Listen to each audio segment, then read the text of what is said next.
2023 ICC ഏകദിന ലോകകപ്പ് മത്സരത്തിന്റെ ഫൈനൽ അഹമ്മദാബാദിലെ നരേന്ദ്രമോദി സ്റ്റേഡിയത്തിൽ വെച്ച് നടത്തിയതിനെതിരെ വിമർശിച്ച് ശിവസേന ഉദ്ധവ് പക്ഷ നേതാവും മഹാരാഷ്ട്ര മുൻമന്ത്രിയുമായ ആദിത്യ താക്കറെ.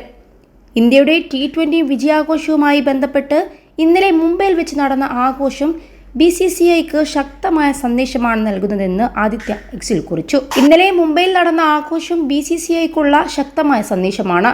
ഒരിക്കലും മുംബൈയിൽ വെച്ചല്ലാതെ ലോകകപ്പ് ഫൈനൽ നടത്തരുത് എന്നായിരുന്നു ആദിത്യ താക്കറെയുടെ പോസ്റ്റ്.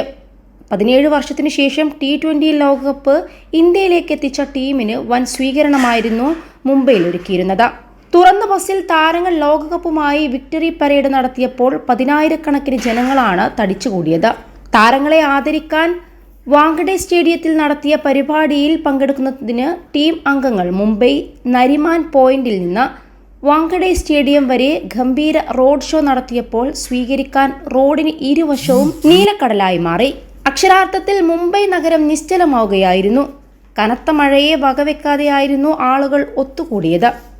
21 ലക്ഷത്തോളം സന്തുഷ്ടരായ ഉപഭോക്താക്കളും 2 ലക്ഷത്തോളം തിമിര ശസ്ത്രക്രിയകളും പൂർത്തിയാക്കിയ മലബാറിലെ ഏക കണ്ണാശുപത്രി Al Salama high hospital road, Perinthalmanna. 2011 ലോകകപ്പ് ഫൈനൽ ഉൾപ്പെടെ നിർണായകമായ നിരവധി ക്രിക്കറ്റ് മത്സരങ്ങൾക്ക് ആതിഥേയത്വം വഹിച്ച സ്റ്റേഡിയമാണ് വാങ്കഡെ. കൂടാതെ ക്രിക്കറ്റ് ഇതിഹാസം സച്ചിൻ ടെണ്ടുൽക്കറുടെ വിടവാങ്ങൽ ചടങ്ങിനും സാക്ഷ്യം വഹിച്ചിട്ടുണ്ട്. ഇന്ത്യ ആദ്യമായി പൂർണ്ണ ആതിഥേയത്വം വഹിച്ച 2023 ലോകകപ്പിന്റെ പ്രധാന വേദിയായിരുന്നു Ahmedabad Narendra Modi stadium. India Australia final മത്സരത്തിന് സാക്ഷ്യം വഹിച്ചതും ഈ സ്റ്റേഡിയമായിരുന്നു. ഇന്ത്യൻ ടീം ലോകകപ്പ് ഉയർത്തുന്നതും പ്രതീക്ഷിച്ച് ആവേശത്തോടെ എത്തിയ ജനസാഗരത്തെ കണ്ണീരിലാഴ്ത്തി ഓസ്ട്രേലിയ 6ാമതും കിരീടത്തിൽ മുത്തമിടുകയായിരുന്നു. പ്രധാനപ്പെട്ട പല പരിപാടികളിലും സ്ഥാപനങ്ങളും മുംബൈയിൽ നിന്നും അഹമ്മദാബാദിലേക്ക് മാറ്റുന്നതിനെതിരെ BJPയെ വിമർശിച്ച് ആദിത്യ താക്കറെ നേരത്തെ രംഗത്തെത്തിയിരുന്നു. International finance centre, Vedanta, Foxconn, bulk drugs park, medical ഉപകരണ പാർക്ക് എന്നിവയുൾപ്പെടെയുള്ള വ്യവസായങ്ങളും പദ്ധതികളും ഗുജറാത്തിലേക്ക് മാറ്റിയതോടെ മഹാരാഷ്ട്രക്ക് കാര്യമായ നഷ്ടം സംഭവിച്ചിട്ടുണ്ട്.